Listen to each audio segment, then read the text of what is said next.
Good evening and welcome to the National Writers Series for this very special conversation. My name is Noelle Riley. I am the new Director of Marketing and Communications for the National Writers Series.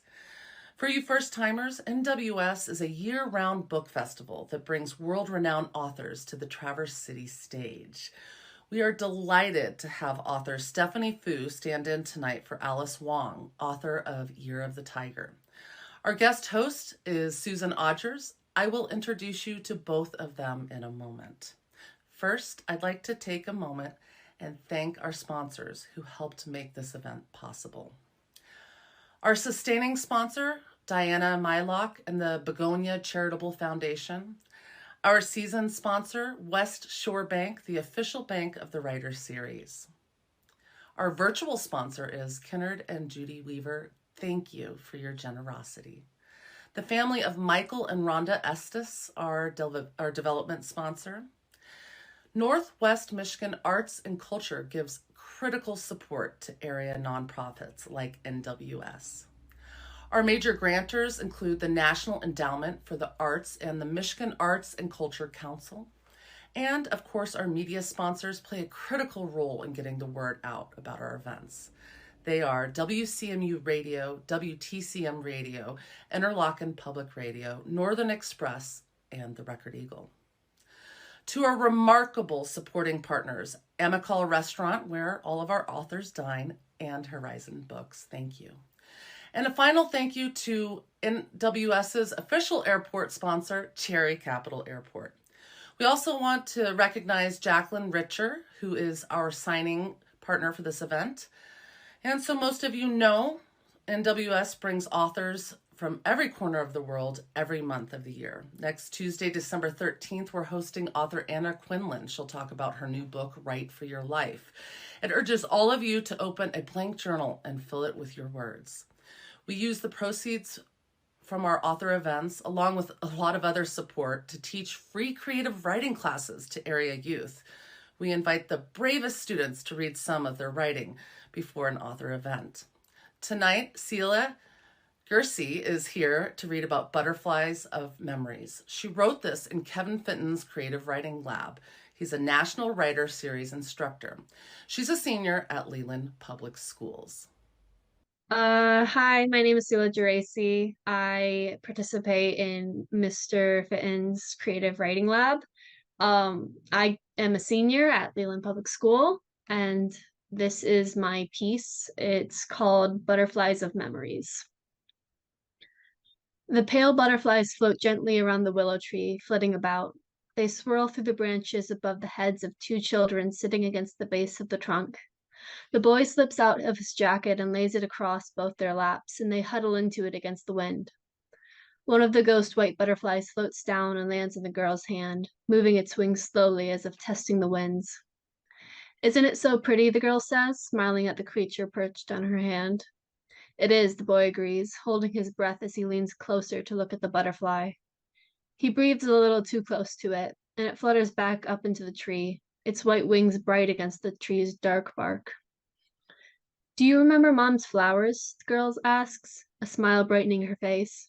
Of course I remember, the boy says, nodding and smiling back. You and Mom adored that place. It was her balcony flower garden. She loved her flowers, the girl sighs. And you love the butterflies that would flock to them, the boy says, giving her a teasing smile. You would talk to them when you thought nobody was there. I did not, the girl protests, laughing. You did too, the boy laughs, nudging her gently in the side. I caught you several times.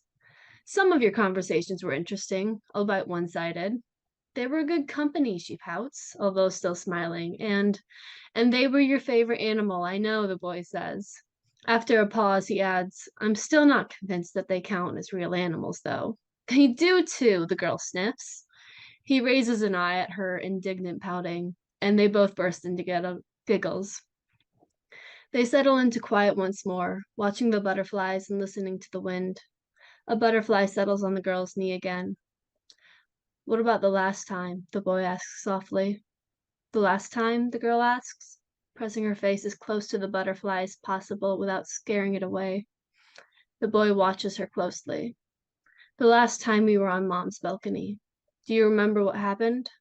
Not really, the girl replies. The butterfly flaps its wings and takes off, spiraling into the air above them. The two watch as it joins the other butterflies swirling and swooping. Oh, the girl's smile drops slightly. I remember now. Yeah, the boy nods. So, the girl starts, looking at the boy expectantly. He gestures to the white butterflies drifting above them. I think they're waiting for you, he says, taking her hand and squeezing it tightly. I think so too, she whispers. She looks back up to the butterflies. Go on then, he says quietly. All right, the girl says. She looks up at him with a little frown and gives his hand a tight squeeze back. You'll be all right. The boy huffs a laugh. We'll see. You will, the girl assures, smiling brilliantly at the boy. He holds her hand tighter as she starts to turn the transparent white of the butterflies. They come closer, some of them landing on the girl, some flying around her in lazy circles. You will. And then she disappears, floating away on the wind that takes the white butterflies too. They weave through the empty branches of the willow tree and out into the air, looking like pieces of ash against the gray, smoky sky. The boy stands, dead grass crackling beneath his feet as he walks away from the husk of the dead willow tree and across the withered meadow, back to his home that stands deserted in a frail, dying forest. He walks away from the last happy thing in this fragmented gray world, tears pricking the edges of his eyes. Wow, that was amazing. Great job. And now our program begins with Stephanie Foo and guest host Susan Odgers. Stephanie Foo is standing in for Alice Wong. Stephanie is the author of What My Bones Know, a memoir of healing from trauma. She has written for Vox, the New York Times, and the Atlantic. She worked as a radio producer for This American Life and Snap Judgment. Her stories also aired on Reply All, 99% Invisible, and Radio Lab. Susan Odgers is our guest host for the evening. She is a popular columnist who writes about disability issues and is the past chair of the Key Weena Story Center. And since 1989, she's taught psychology at Northwestern Michigan College. Susan and Stephanie, take it away. Welcome, Stephanie, to the National Writers Series. We're so glad that you're with us tonight. We're at Horizon Books in Traverse City, Michigan, and I'm wondering where you are. I am in a hotel room in Oklahoma City. Gotcha. Okay. We usually start out with our land acknowledgement, so I'd like to read the one that the Writers Series uses. We wish to recognize the Indigenous people of this area, the Grand Traverse Band of Ottawa and Chippewa Indians, whose traditional land we are gathered upon today. Thank you. So, a little bit of housekeeping. I'd like us to talk about the pronouns that we use and also describe ourselves physically. Go ahead. Sure. I am an Asian woman. My pronouns are she, her, who is wearing big glasses and a burnt orange cardigan and a gold nameplate necklace that says Aya in a sort of gold hotel room. Okay, great.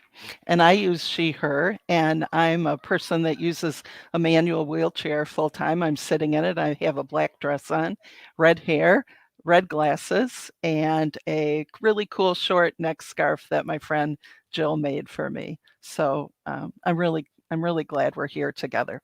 So we are going to discuss two great books, Alice's book and your book. Make sure everybody sees both. Okay, so you are one of the endorsers on the back of Alice's book. So I thought that would be really cool for you to just say in your own way, what do you tell people Alice's book is about? So I think Alice's book is about a lot of things. It's about her personal story as an Asian American woman, as a disabled woman, as an activist. It's also about community. It's a collection of thoughtful essays Right. written by her incisively about everything from pop culture to peaches. It is about snacks and justice and crosswords. It's the most wide-ranging sort of creative memoir I may have ever read, and it's unlike any other book that I've read this year, for sure. Yeah, I would totally agree with you. And I think part of the richness of it, and we'll show some other parts of the interior of it, is that it shows what a rich life Alice has. We do want to know her favorite restaurants and where she goes for coffee and cartoons and snippets and serious pieces and all of that. Very much representative of her disability visibility project. And one of the things you and I talked about is even though due to illness and recovery, she's not able to be here with us tonight. She is a connector, and she has found a way for both of us as women dealing with disability to be, and also writers, to be able to connect and get our stories out. And that's so like her. That's exactly what she does. She really knows how to just make the best out of lots of situations. Okay, so we have an opportunity to use an audio clip that has to do with one of the stories, the interviews in the book. So let's go to that now and have our folks listen to an interview between Alice and W. Camus Bell. Yeah, and I think it certainly is, as far as for Denzel as an actor, because it's a pretty big acting stretch because he's known for his walk. We talk about it, and even this movie, it's like the movie goes, you're not going to see him walk a lot, so they gave him the walk. The very first scene is his sort of Denzel walk. Mm-hmm. And, so he's known for, and so to play a character where he's confined to the bed for the whole time until the very end, spoiler alert, it's I'm assuming that was part of the reason he took the acting challenge on. Yeah, and I think, again, this is where, some of my friends in the disability community and, we get a little annoyed that, non-disabled people is Oscar bait. Oh, yes. Right? I mean, so many characters with disabilities who are, featured in movies are ending up, being this really amazing stretch for these actors. And, the challenge, what is it like to be quadriplegic? And what is it like to have to not move your legs, when you're acting? How can you do that?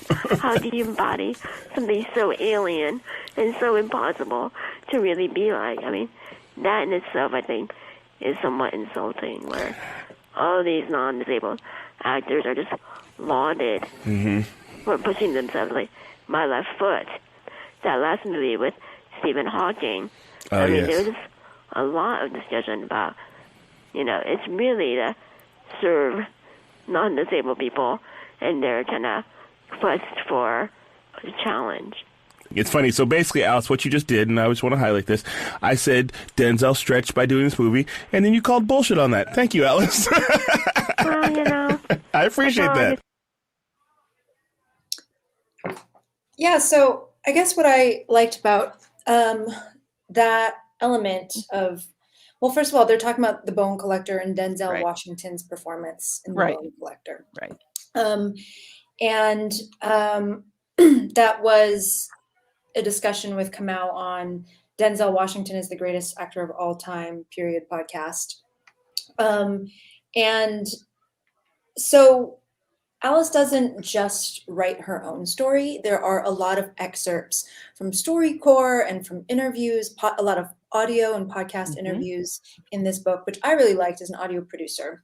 But I also thought in some ways it showcased a purer version of Alice, a version of her in conversation with others, sort of unfiltered with her own like fancy writing. And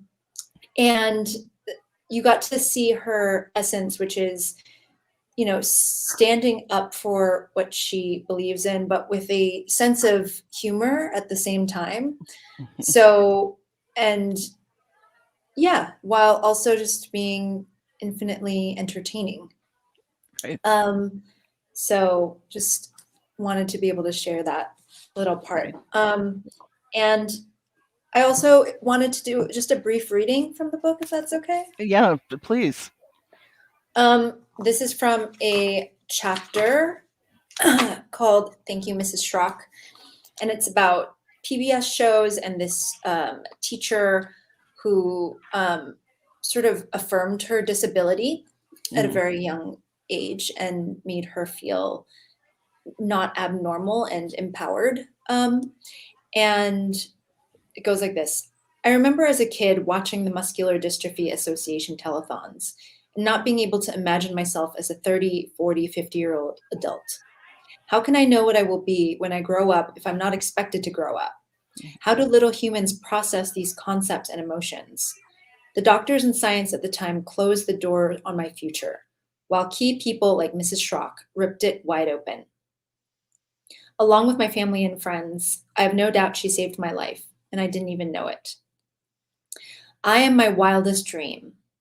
The dream is not about overcoming a disability. The dream is about looking straight into the abyss and creating something out of nothing.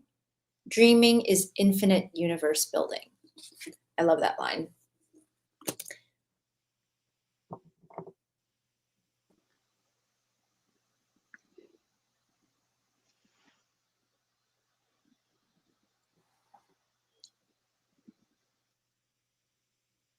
Oh, technical difficulty perhaps. Where's Susan?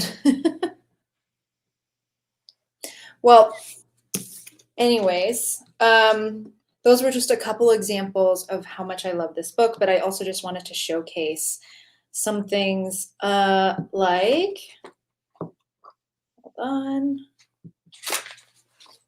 some very good text graphics on here, as well as some beautiful comics and illustrations, and pictures of cats, which made this book sort of such a really quick, easy, and varied read. And I think when someone gets the idea that they're reading about a book on disability, I think the general public might consider it to be very dark or heavy.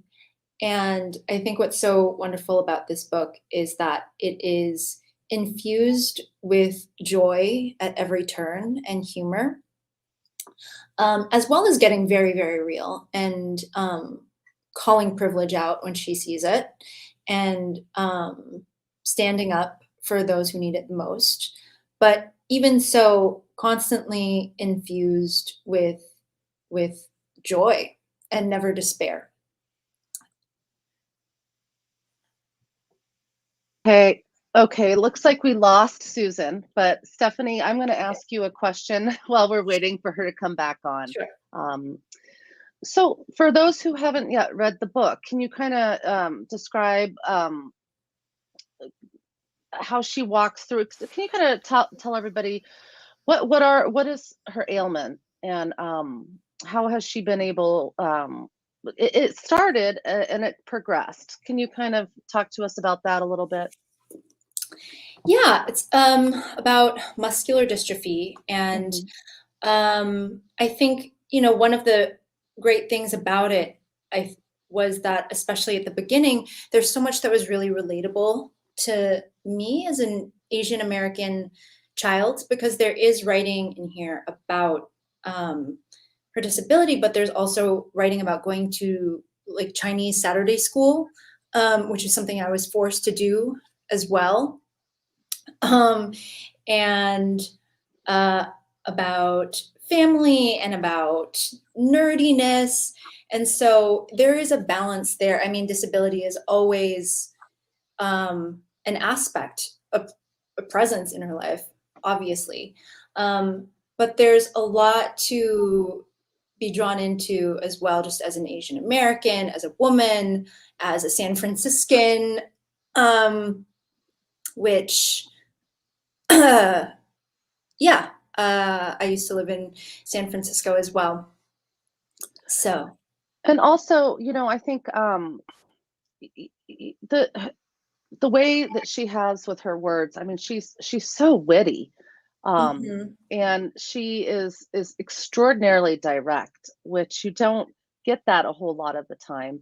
Um, can we talk a little bit about that directness in her book, especially as it relates to, oh, let's just talk about the pandemic for a moment. I Oh know that she yeah. has some friends that had a really difficult time, and health insurance and bureaucracy. Let's chat about that for a moment. Yeah, and just being very real about like, look, there is no new normal, and just being, I haven't, and I remember at one point she's like, I haven't left my house in 11 months. And, you know, we need to respect people like me who are immunocompromised for whom the vaccine may not be enough. Um, and yeah, I think there's a lot of direct language. There's a lot of F bombs, which I respect. There's also a lot of F bombs in my book as well. There is, I think, rage. There's anger, like deserved anger. And I think there's a lot to be angry about in terms of our society, about how we treat disabled people, about the fights that we have to go through just to survive and be seen as equals, I think. And I think that directness is a result of that anger, and it's very just. Um, and I feel like I can relate to that about writing that and wanting to strike that line between speaking truth to power and talking about the real horrific things that I've had to go through as well, while also like throwing in the occasional fart joke to lighten the mood. And she very much does that. I know there was a part of her book that that even talked about how the time on the toilet was every morning is like a great time for her because she has some time. The ventilator puts a lot of gas in her system. I mean, just to be completely blunt, you know, and I thought that was incredibly authentic, honest, and funny, and it I made saw that sense. as very Asian too. Like I've had lots of conversations with my Asian friends about this. I feel like our white friends don't quite. They're like, stop talking about your poop, and we're like, no, this is this is our main source of joy in this world. So yeah, I definitely sensed that too. So going back to the bureaucracy, and let's talk about, just really quick, back to the pandemic. We're still waiting for Susan to log back on. So with with disabled people being denied care and ventilators, that's really hard to read and hear about. I think it's hard to read, but it's unsurprising. I think one thing that she has written about quite a bit in this book and in Disability Visibility is that it tends to be the disabled community that comes through for disabled people most. Mm-hmm. And I think it's because of that empathy, that understanding of how difficult things can be. But we are pretty powerful and awesome, and we do really come through and support each other, and carry each other through these excruciatingly difficult times. Though, I mean, I don't think it should be that way. I think, of course, our society should value disabled lives as much as healthy ones, and should resource them so that we can live lives that are as full as able-bodied people. Absolutely. But of course, that doesn't always happen. And so, yeah, it is enraging, but not surprising.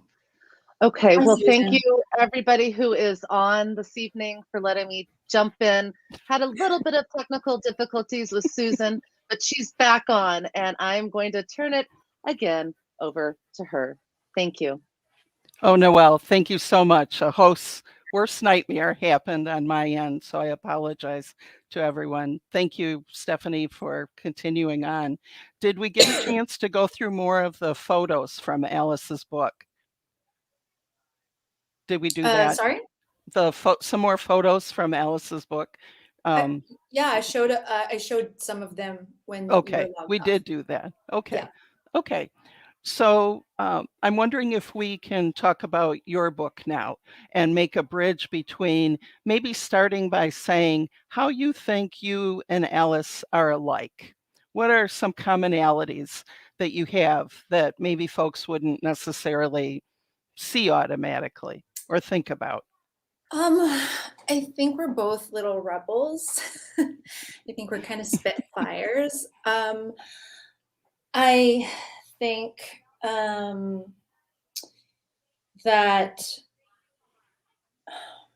both of our books really wanted to paint a very different, we wanted to defy stereotypes. I think that rebelliousness wanted us to create books that painted very unique versions of what it is to be disabled, to be mentally ill.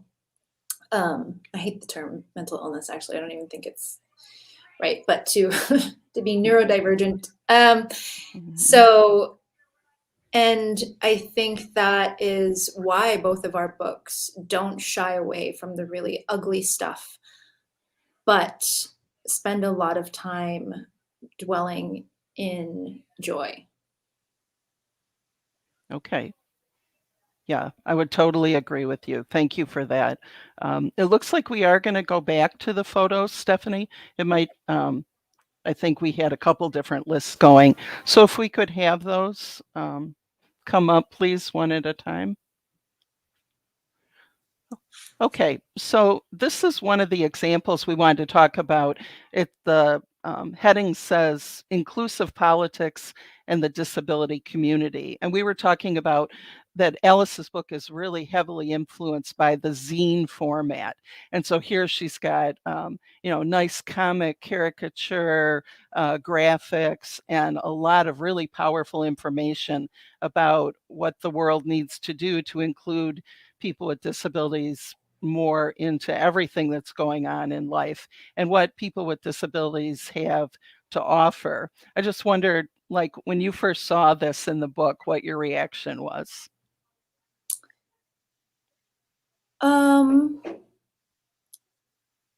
Well, I am a big zine fan as well. Like, I got into journalism through zines, actually. And so I loved the illustrations. I always love graphic novels. But I also just loved these slogans, which are, I was just like, I want buttons of all of these slogans, you know? Yeah. Why don't you take one of them? I'm not sure the audience can see all of them clearly. Oh, looks like, can we go back to that slide for just a minute? Yeah. Make your shit accessible. Okay. That's a good one. Okay. And what does that mean to you when you read that? What would be an example of something that? I think that having a sign language interpreter here is a great example of that. But as it says there, plain language, image descriptions, transcripts, live caption, that also, to me, thinks about ramps, elevators, making actual spaces accessible. Yeah. Okay, let's go to the next photo. So I decided to include this photo because this is part of Alice's activism about regulations about straws. And initially people, Seattle, places all over the US were wanting to ban plastic straws because of environmental concerns. And one of the things Alice has said is, whoa, whoa, whoa, you didn't include people with disabilities like me that depend on those straws to be able to have refreshments, to be able to be out and about, to be safe and healthy, and all of those things. I want that option. And so she started writing letters and giving testimony and really advocating for that. And I thought it was a good example of not a lot of people know that there are people that depend on the plastic straws and all the different aspects of advocacy that that represents. And there's several pages about this in the book that is just really, really well done. It's one of those, for some people, that would be a real nuanced issue. But again, I wondered about your reaction to her advocacy on an issue like this. If you were creating your story for one of your podcasts, like where did your head and your heart go with this one? I mean, obviously, what makes any story great is characters, and she makes herself a very likable, supportable character in the forefront of this issue. Yeah, absolutely. Okay, the next one. And this one, I think this really gets to the heart of so many issues. My Medicaid equals my life. And all the people that are on Medicare, Medicaid, SSI, disability, some kind of benefit program.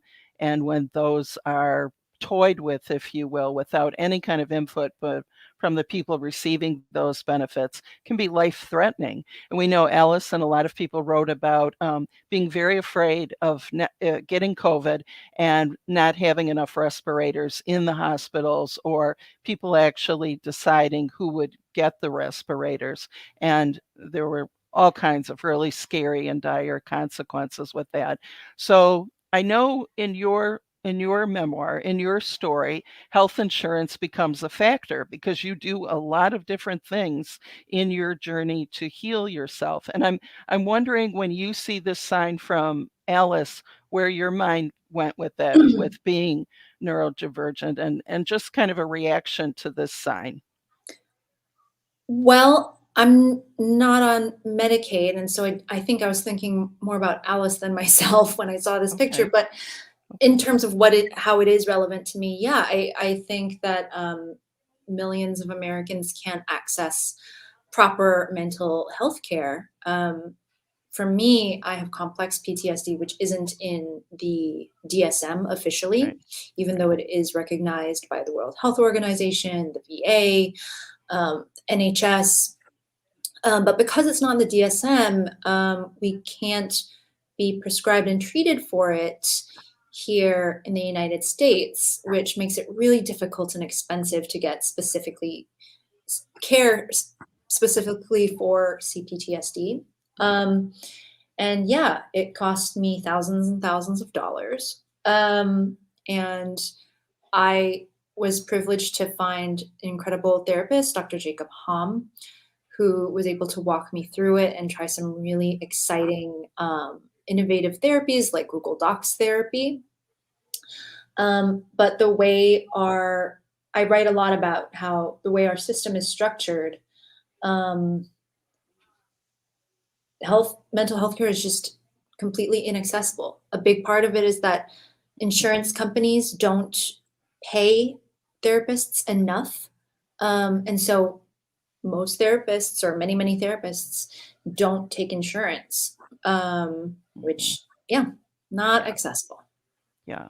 And then I think we have one more photo. So this is in the glossy section of photos in the middle of the book. And one of the things that I liked about this and wanted to make sure we include is this is more of Alice living her life. She's with her friends. The top photo is her with her two sisters and her mom and dad. It shows graphics of different aspects of her activism, her working, obviously Tiger Power. And I just wanted you to say something about this montage of photos. Yeah, again, it's just very joyful. It's very playful. It's very colorful. It is, the slogan here, "Crip the vote." Yeah. With these to joyful, disabled women of color. I think that's all that needs to be said. Yeah, exactly. It is. The whole page is a celebration. Okay, so I think that's the end of our photo montage.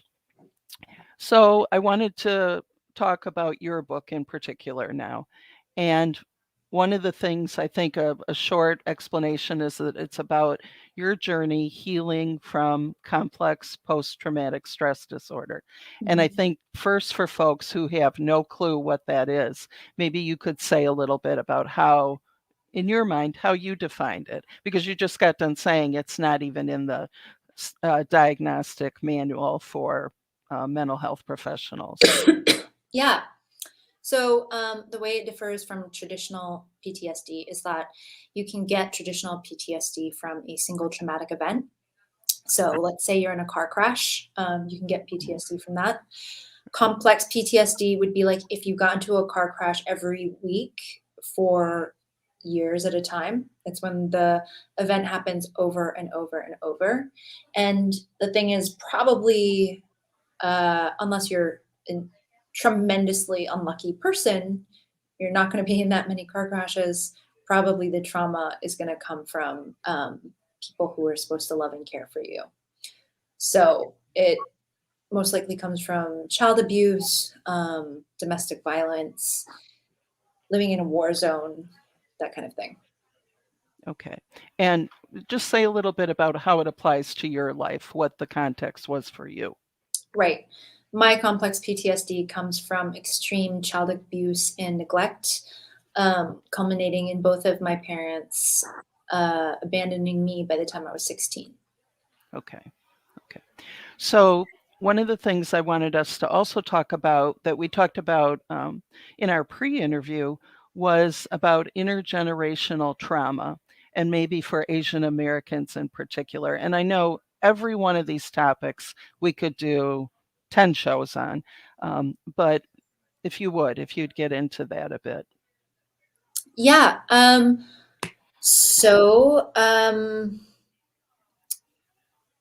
Intergenerational trauma is the fact that trauma gets passed down from generation to generation, and that we hold that trauma both from nature and nurture.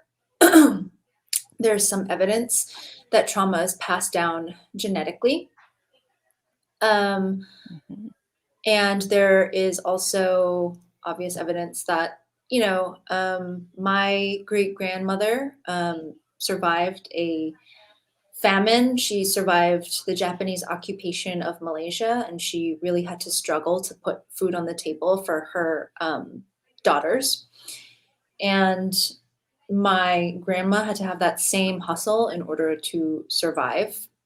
My dad inherited that hustle, and it took him to Stanford University, and I really struggled with workaholism and busyholism, in some ways probably because of that desire to survive and that fear of, if I don't do this, then I'm going to starve to death, and I think I would like to interrupt some of those chains of trauma for the next generation, to make them feel like they live in a safer world. Okay. And maybe this is a good time to bring in the title of your book, What My Bones Know. How does that go together with what you just said?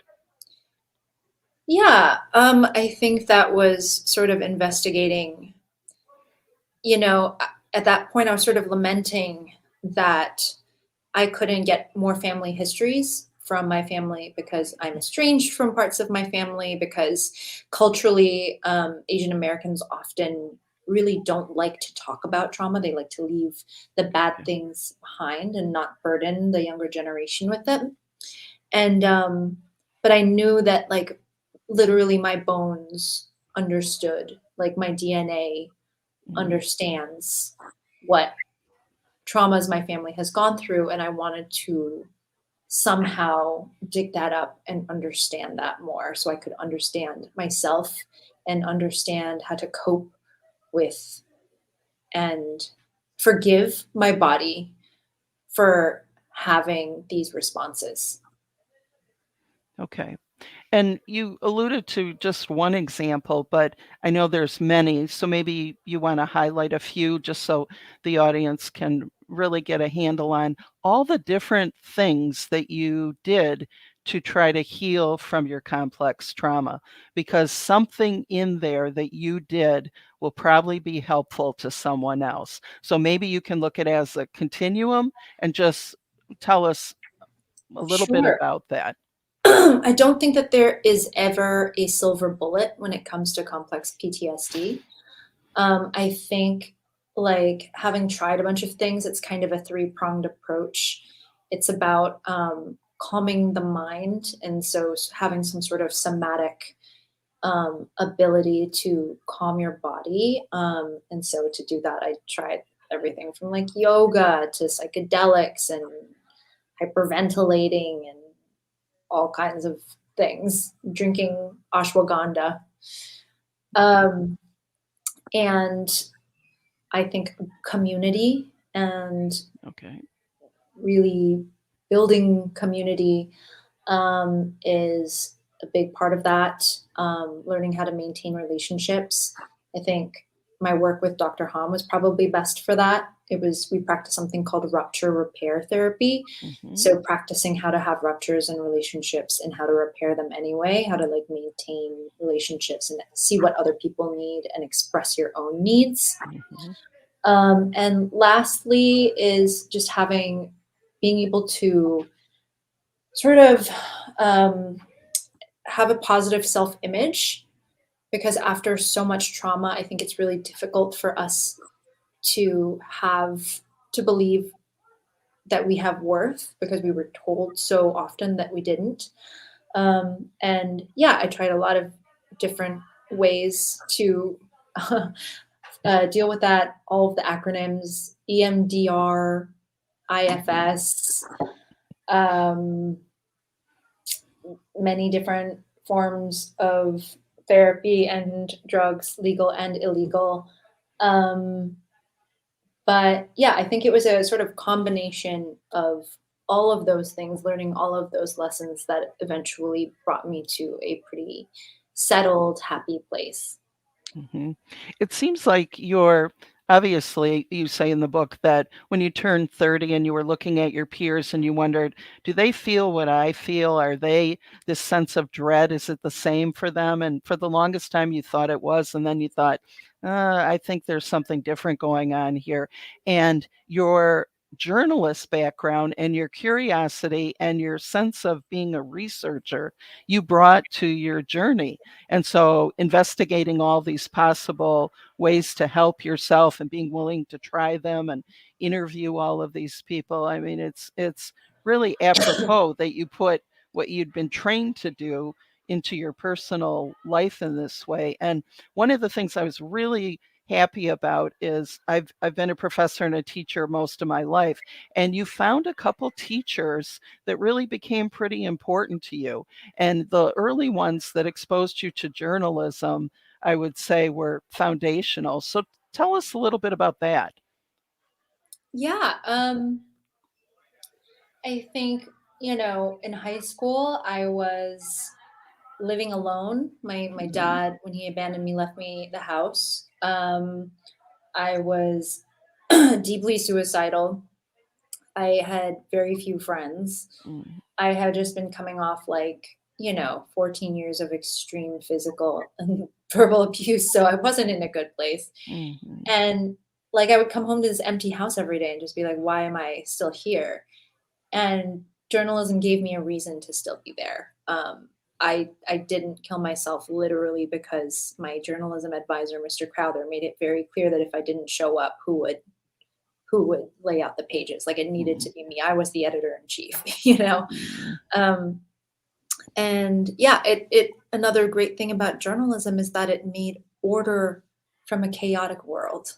Mhm. And so I guess probably in some way, uh, researching and writing this book was probably my desire to make order of the chaos of my brain and of my like my complex PTSD, Mhm. which I did. Yeah, it's like a lot of reporting along with the memoir, some self-help, lots of Mhm. little things thrown in Mhm. there.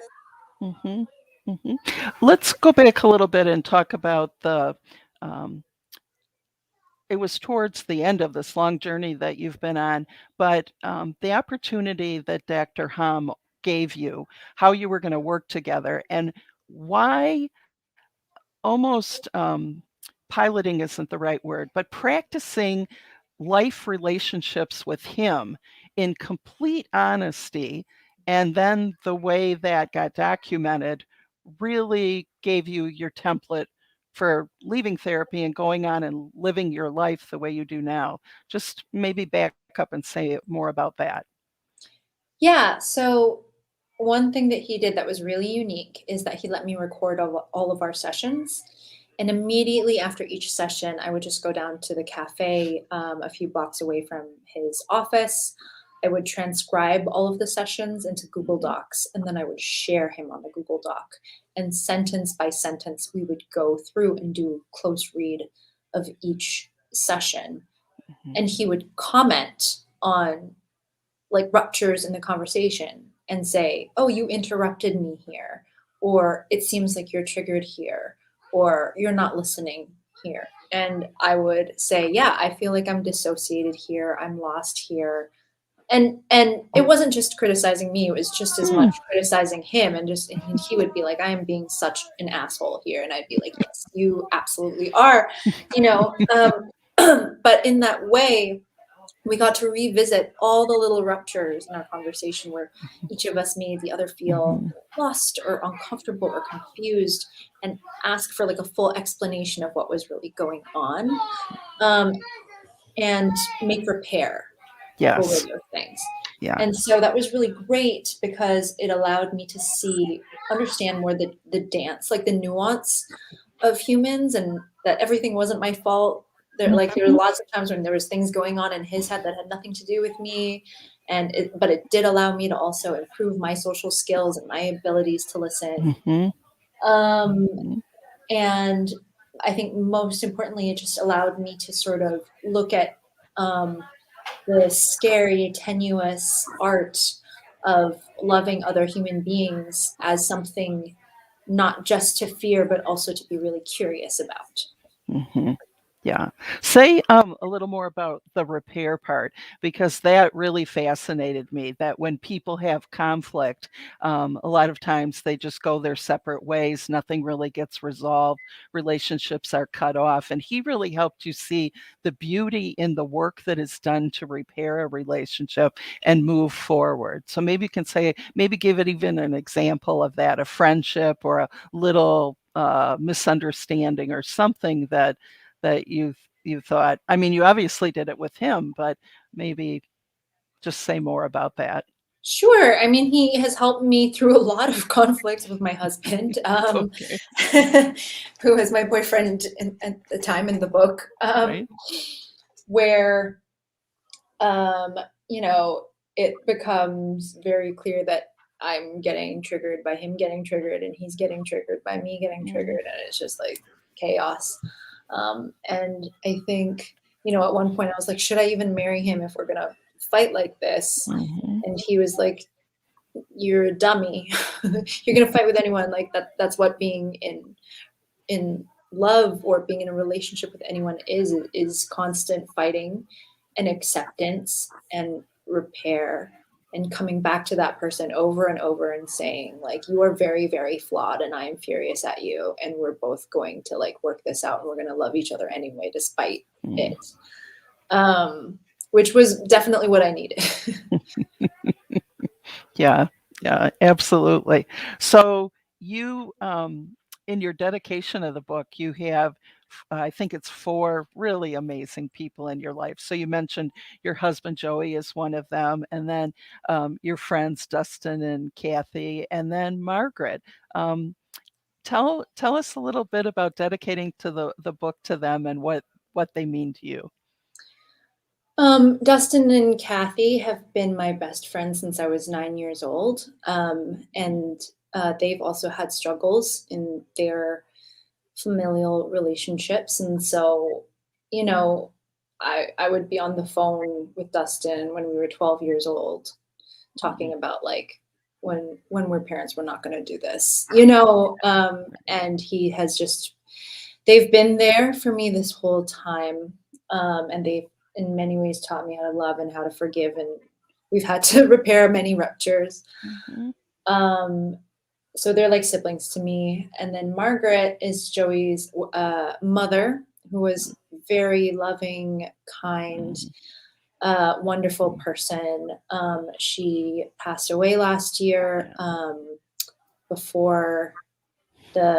about a year before the book came out. She's so unfortunate because I know she would have loved and supported it so much. And so I felt it was only appropriate to dedicate it to her. I was living with her at the time, and it was pretty rough. Yeah. So I'm sure we have lots of viewers that wonder about, your approach and Alice's approach to storytelling. And with the new technology, your world is very much radio, podcasts, audio shows, your writing, obviously. What podcasts are you listening to right now? What's really important to you besides some of the ones that were in your introduction that you've directly been involved in? I don't listen to that many podcasts, to be honest Okay. with you, Okay. because when I listen to podcasts, it feels like working. Okay. Because I'm constantly like editing it in my head. But I do really like Song Exploder because that's like just easy and fun. And I really love Normal Gossip, which is hilarious gossip with just about normal people. I love that show. And I listen to a lot of audiobooks. Okay. What's an example of something you've listened to in the last few months? I've listened to a bunch. I listened to Chan Julie's Beautiful Country, which is also about her actually living through complex PTSD because of being a undocumented immigrant in the United States. And that was really interesting. And I really liked Anansi Boys by Neil Gaiman because I think that was probably the best voice actor I've ever heard in an audiobook, and I was astonished. Okay. And your book, is it in an audiobook form? I thought found out it was. It is, and actually the recordings of my therapy sessions with Dr. Hum are in the audiobook. So a lot of people like it for that reason. So you can hear me crying in therapy in the audiobook. Okay. We talked ahead of time that there's a section in your book that you'd be comfortable reading. Can we do that? Do you have your book handy? Yeah. Hold on. I did not save it, so now I have to flip to it. Okay.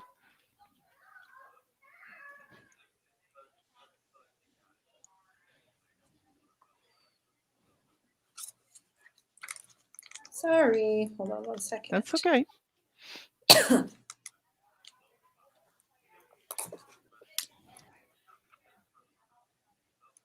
You'd think that I would know this book better,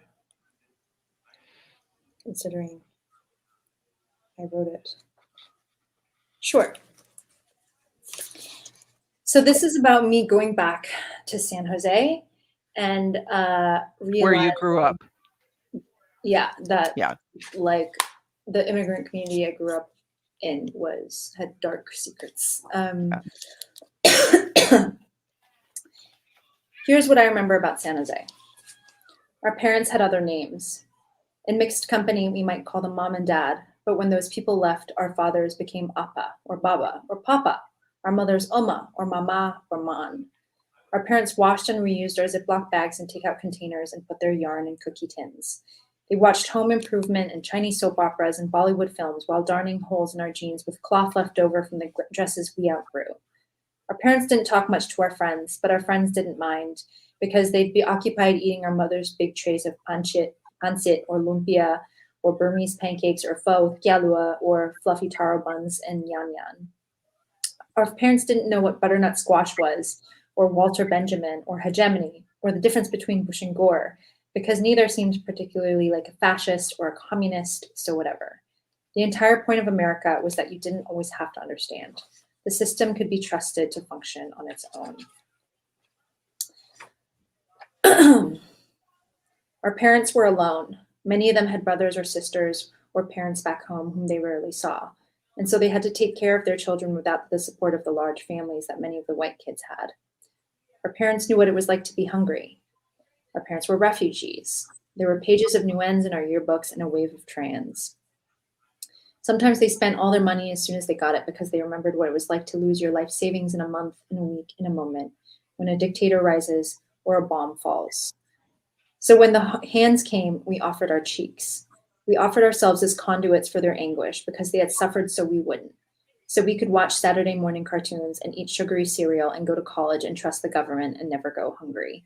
We excused all of it, absorbed the slaps and the burns and the canings, and converted them into perfect report cards to wipe away our parents' brutal pasts. We achieved the American dream because we had no other choice. Yeah. Sorry, I feel like I read that too fast, so maybe we should take a break too. Well, you took us back to the immigrant experience, Asian Americans, the intergenerational trauma, just so many different things. And I know in the book you talk about some of what Asian Americans start to re-experience or intensify during COVID. Can you say a little bit about that? I know I was teaching in the architecture school virtually for U of M, and a lot of my students were Asian Americans, and they were very reluctant to talk about what was going on for them in the US during some of those really, really tough months of people of color and racism and heavy direction towards Asian Americans. Yeah, I think, COVID was a reckoning for many. I think it was really difficult for Black people. And, the George Floyd protests, I think that was a really big deal. I think in New York City anyway, and in the Bay Area, hate crimes against Asian Americans, particularly Asian American women, went up quite a bit. And so, yeah, obviously that was terrifying. I remember, I gained quite a few pounds because I didn't even want to go outside at all for anything. Yeah. Even when I knew it was okay to just go for a walk, I was just like, what if, it feels much better and safer now. But certainly, when, for me, like being brought up with a childhood full of violence, I didn't feel comfortable exposing myself. No, right, exactly. I don't know if we talked about, Stephanie, where home is for you now. Home is Queens, New York now. Okay, yeah. And always will be like Northern California as well. Yeah, exactly. I think that journey back to your childhood school and the neighborhood and your house, all of that many people fantasize about doing something like that in their life as a result of trauma and just for other reasons. So that's a really important passage that you read. And you talk in the book about memory, about, is it the way that you remembered it? Is it different? Is it a combination? What is that really like, and how that fits with your healing going forward? You have so much cool research in the book about the brain and physiology and what you learned tied to everything from endometriosis to brain chemistry to all kinds of things. What was like one really fun finding that you can share with us that is just like, I mean, you're a info nerd and going down the rabbit hole, but give us an example of that. I think there's this assumption in the popular literature that people with PTSD have shrunken prefrontal cortices, which is like the area on the front, Right. which helps us be logical and think logically. But I interviewed this scientist, Greg Siegel, who said that more current research shows that the actual opposite is true for people with complex PTSD in times of extreme stress. Like if something is really going down, someone is in real danger, that area actually has far more activity than in your average person, and we become much more calm, thoughtful. Yeah. We are able to dissociate in moments of extreme stress. And there is this term that he came up with for it called blunted and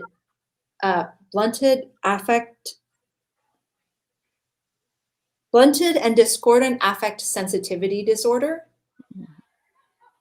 And if you write that all out, the acronym for it is BADASS, Right. which is really great because I think, being diagnosed with something like complex PTSD can be very stigmatizing and painful. Right. Of course. But if you're diagnosed with just being kind of badass, I think I really wish that more clinicians were as thoughtful about it as he was. Right, right. And that's a great segue into something that Alice talks about, and you did as well. Why people with different disabilities actually thrived during COVID. So give us some examples based on what you just described on how you actually, aside from what we just talked about with the racism and fearing for your personal safety, obviously that was there, but in other ways you did really well during COVID. Talk about that. Yeah, I think it was because my shame, I always had shame about being a little crazy, about not like having more problems than everyone else, always being more stressed or anxious than everyone else. But COVID was the one time where everybody was as anxious as I was, and was way more so because I was used to functioning under the assumption that I was going to die at any moment. And so I was actually like very productive and fine, whereas everyone around me was melting down. And I think, with people with disabilities, people with limited mobility are really good at maintaining friendships virtually or long distance, I think. And that obviously really came into play during the pandemic. And just having to be really creative. I think she writes a lot about how creative disabled people are in terms of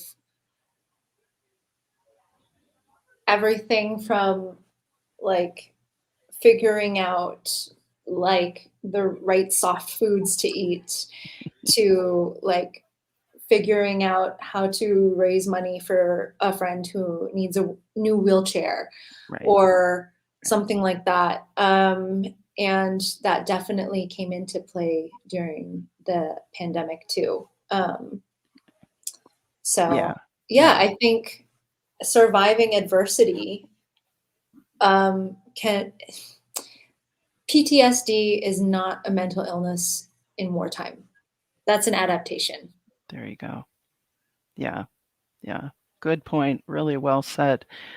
You talk about in the book that you hadn't really ever thought of yourself necessarily as a person with a disability, or even that term mental illness is so stigmatized. Tell us a little bit about your journey, like trying that on and now being okay with it and writing this memoir about all of this and getting it out there. I mean, I think honestly, what sort of helped me with that was like in reading Disability Visibility, there was an incredible writer in it who wrote about dealing with hypermobility and how tell folks what that is if they don't know. Hypermobility is when like your joints are too loose and they just pop out all the time. And I have that as well. Okay. And it really does limit my ability and my strength and my just like doing things like taking the laundry out or carrying home groceries. Mm. And so I hadn't thought of it as a disability because, you know, I don't, I had questions about what was disabled enough. Right. And so seeing people grappling with that in disability visibility, it really allowed me to see that that question of what is disabled enough comes from a really ableist perspective in the first place, Right. and a place of wanting to create divides between the uh,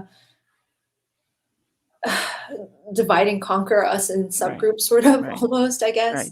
Right.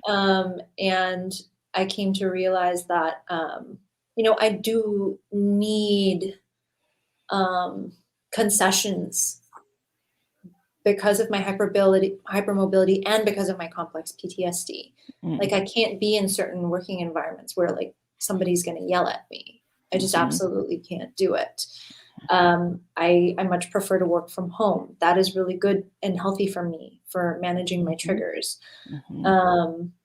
There's just things I cannot do. And I guess claiming my disability status also allowed me to just say, like, I can't do it and I won't. And you guys need to just like deal with that. Society Mhm. just needs to deal with Mhm. that and like Mhm. figure it out around me to help Mhm. me live Mhm. this life, you know. Mhm. So Yeah, and earlier you had just said that you would describe yourself as a workaholic and busy all the time, and obviously in a very, very traditional way, super successful and high achievement, all of that. So for you to turn that around and say that you were going to drive that at a different pace with different accommodations and define it differently is huge. yeah. Yeah. Yeah. I would have, um if I hadn't gotten diagnosed, honestly, I think that I would have absolutely like ruined my body. My Mm, body and my mind. I mm. think I'd be in a much worse place now. Wow. Yeah. Yeah. Yeah. So, of course, people want to know, what are you working on now? Is there going to be another book by Stephanie Foo? And if so, what are you interested in? Yeah, I there's another book in the mix, rethinking the concept of therapy, I think, and rethinking of Okay. what, like, sort of imagining what it would be like if therapy was fun and Okay. accessible for everyone. Okay. And Dr. Hom and I are trying to make a podcast together, Okay. and we're trying to figure that out. Okay. Great. Great. Well, I think we're pretty close to taking questions from our audience. Um, so if you've got a question, put that in the chat or email it at questions@NWS. Okay. So our next guest, Anna Quinlan, writes about how writing on a daily basis is therapeutic in her book called Write for Your Life. What do you think people should write about? Why do you think people should write about their lives and their traumas? Really good fundamental question. I think that's an excellent question. I think it's literally in the title of Alice's first book, which is Disability Visibility. Yeah. When I was first diagnosed with complex PTSD, all I could find were really clinical, really stigmatizing Yeah. writing on it, just basically being like, okay, here is the complex PTSD patient, and Yeah. here is all the stuff that is wrong with them. Yeah. And it made me feel really broken and alone. I didn't think there was anybody else out there like me. And that was because I couldn't find any first person complex PTSD stories. Yeah. They were all written about people with complex PTSD from Right. fancy doctors who were Right. all nice and sane and whatnot. So I knew that I needed to tell that story so others would feel less alone and would feel like there was hope. And I know that Alice's book has done the same for disabled people, for disabled women of color, Mhm. for Asian American disabled women. And I think that really more of our voices need to be heard, because my experience with complex PTSD is not the experience with complex PTSD. I would love to hear about like the Black woman's experience with complex PTSD, the undocumented immigrants' experience, the disabled, or like the, the experience of having complex PTSD and being in a wheelchair. I just think that there's like so many more stories that need to be told. And I think, of course, it's, there are many, many ways to be disabled.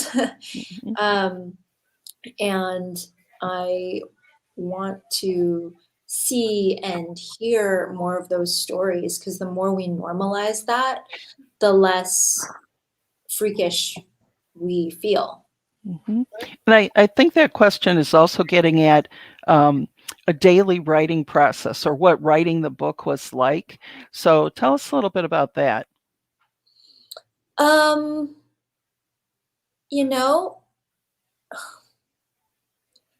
The first 50 pages of my book are pretty much the only pages where I really go into my brutal child abuse. Right. And then like the rest of the 300 pages does not cover that.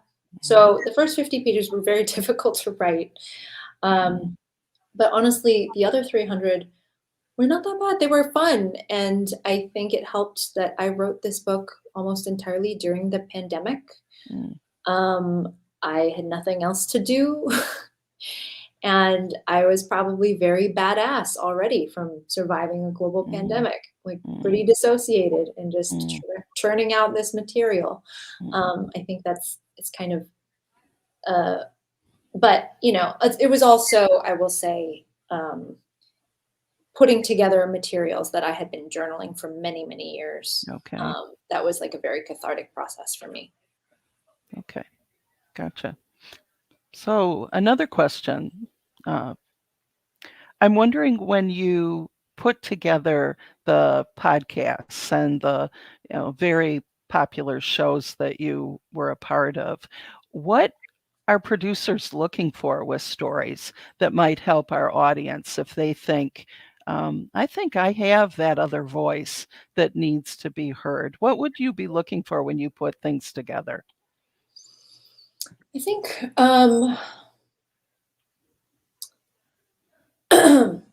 character.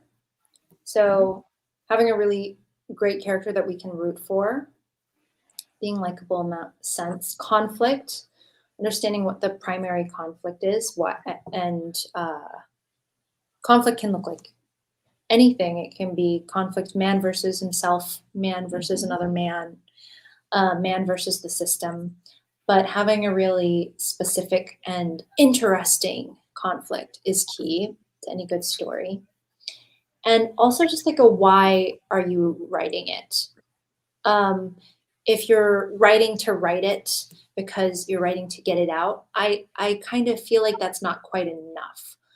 Okay. Like in my book, I was sort of writing this as a resource for people. Yep. I was writing it as a guide. I was writing it to represent people of color and to educate. And I think when it's like Viktor Frankl said, right? Like any what is possible if you can find your why. So figuring out what you want to accomplish with your audience in the book is really important, I think, from the get-go.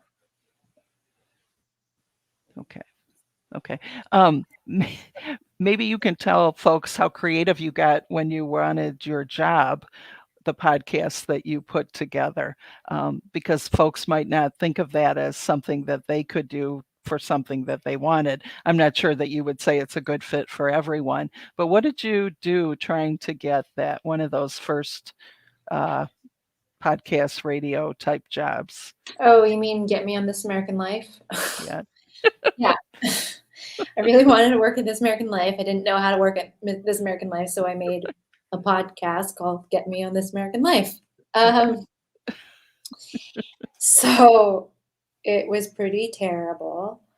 I like hitchhiked to the world's biggest porn convention and reported on it in what I thought was their voice.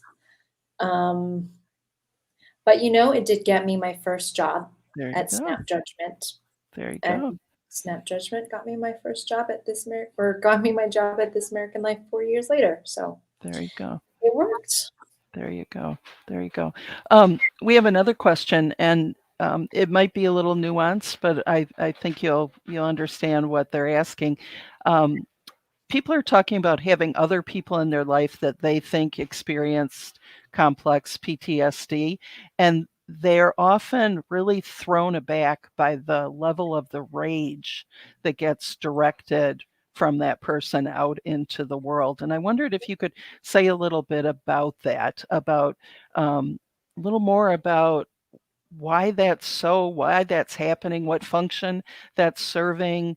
The person's really in the midst of everything, and they do a lot of yelling, a lot of, yeah. Well, first of all, that doesn't happen with all survivors of complex PTSD. Okay. I just want to put that out there. Yeah. That is definitely something that can happen. But I don't want to make blanket statements. Okay. I think that it's a protective mechanism. Mm-hmm. I think that, there are moments in which my body feels like it is in grave danger because I grew up in this space where my life was in danger constantly. Like my parents were threatening to kill me all the time. And so if you grow up thinking like if somebody is mad, the next step could be that they put a knife to your throat. Then as an adult, you see somebody getting mad and that little child in you says, oh, the next thing that's going to happen is they're going to try to kill me. Maybe that's what's not logically going through our heads, but that's the physical feeling. Yeah. And I think, that can manifest in a lot of different ways. Sometimes it can involve being full of rage and anger. It's just like, I am powerful. I'm a bear. Don't fuck with me. Or it can be sort of curling into a ball and sort of giving up and just apologizing or and begging for forgiveness, regardless of whether you've actually messed up or not. I think all of these are mechanisms of trying to keep ourselves physically safe. And I think the key thing is being able to help this person actually feel like they are safe. And of course, this person has the responsibility to also calm their temper and try and feel like they are safe. But if that is like the reaction that you're trying to manage or deal with, like yelling at them further, whatever, is not really going to help. It's more just like saying, hey, like nobody's trying to hurt you. You're going to be okay. And equally, the person could also, the flip side of that could be they apologize when they don't need to. They're always putting themselves second, trying to figure out the pleasing of the other people around them. I mean, there's a lot all tied together there for some folks. Yeah. Yeah, I think all of our behaviors are just survival mechanisms gone awry. These are things that worked when we were children to keep us safe in whatever way. And they made sense for us. Some of the things that I did in terms of like the apologizing and the taking on blame, those things actually did keep me alive. I'm here today because of those things. Are they still effective in my adult life? Maybe not so much. But it's hard to, I need to recognize that I need to change those things, but it's hard to feel so much self-hatred for things that had served me in the past, Right. So you wrote this book, you put it out into the world, and what's the reaction been like for you? I mean, you've had New York Times reviews, you've, had lots of interviews, you've done all kinds of things. What's all this been like for you? It's just been overwhelmingly positive. I probably get like a dozen messages a day, at least, saying like, thank you, you gave me hope. I couldn't find anything like your book out there, and now like I feel less alone. I feel like I can heal. I'm going to start therapy because I read this book. Somebody was like, I'm actually starting to go to school to become a therapist because I read this book. I had a woman tell me today, like, you diagnosed me as being a badass, and I didn't have a CPTSD diagnosis before, but now I understand that I'm a badass, and that's like it's not the worst diagnosis to have. So yeah, I think it did what I wanted it to do. And that's a gift. It's a gift to have been able to do that. Yeah. Can you? Social media. Yeah, how our audience can follow you. I am at Foo Foo Foo on Instagram. So like my last name, FOOFOOFOO. And on Twitter, I'm on the radio, all spelled out. Okay. And here's from another NWS friend. I was wondering if the Chinese culture, if it is not acceptable to seek counseling, and what is your understanding of that? I think that, in a lot of cultures, I think it is stigmatized. And there's this understanding that it's for crazy people. But I think if you really think about it, going into a room with one other person and spending 45 minutes telling them the worst things that ever happened to you and having them sit there and go, and how does that make you feel, is a pretty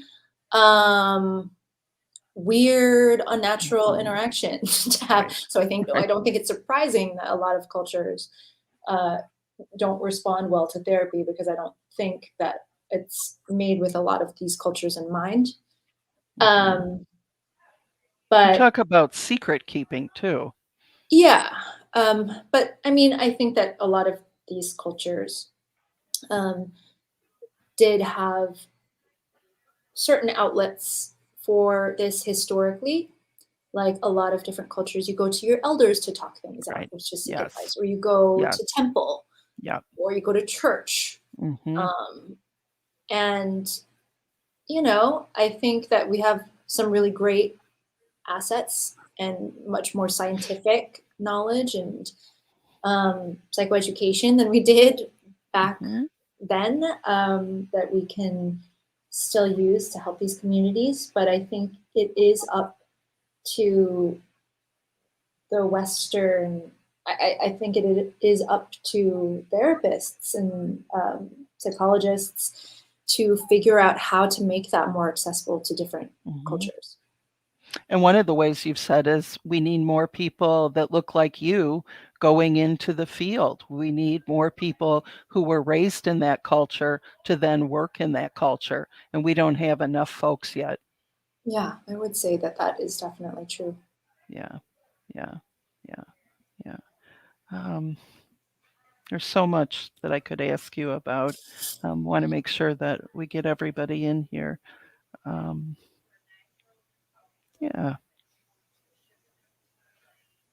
Well, one of the things I wanted to make sure that we did, and I know we don't necessarily have glasses, but I really wanted us to, I don't know if you have anything near you. I wanted us to toast Alice, because Alice brought us together. Alice is our oracle queen of the international disability world. She is just tremendous. And the disability movement for the longest time has often thought that's one of our problems. We didn't have an overall spokesperson out in front, that we didn't have a Martin Luther King Jr. We didn't have someone that we could say, there's our peep, there's our person. And she definitely is that for so many of us. So Stephanie, why don't you say a few final words that we hope Alice will hear? Well, Alice has taught me so much about disability justice, about myself, about breaking rules, and just saying like, that's not accessible to me. Fuck it, I'll make it accessible to me. I'm gonna do it a different way. And I think that she is so ballsy. And I think in terms of just like being the spokesperson, in some ways she's the perfect spokesperson for something as wide ranging as disability, because she constantly lifts up other voices. There's so many other voices in this book, in disability visibility, in all of the book events that she has been putting on. She has let me and Johnny Sun and Esme Wei-Jun Wang talk at these events, and like that is such an honor, and it is so unselfish. And she really is an inspiration to live our lives in a way where we're pulling up everyone around us as we move forward. Absolutely. To Alice. To Alice. Stephanie Foo, thank you so much, from the National Writers Series. You're a friend forever. So you get that other book written, come back and see us. That's very cool. Thank you so much. Really You appreciate bet. it. You bet. Take good care. Bye. Wow, what a conversation. So good. Thank you so much, everyone, for coming. I hope you can join us on Tuesday with #1 New York Times bestselling author Anna Quinlan at the City Opera House. Please join us. Just go to nationalwriterseries.org for tickets.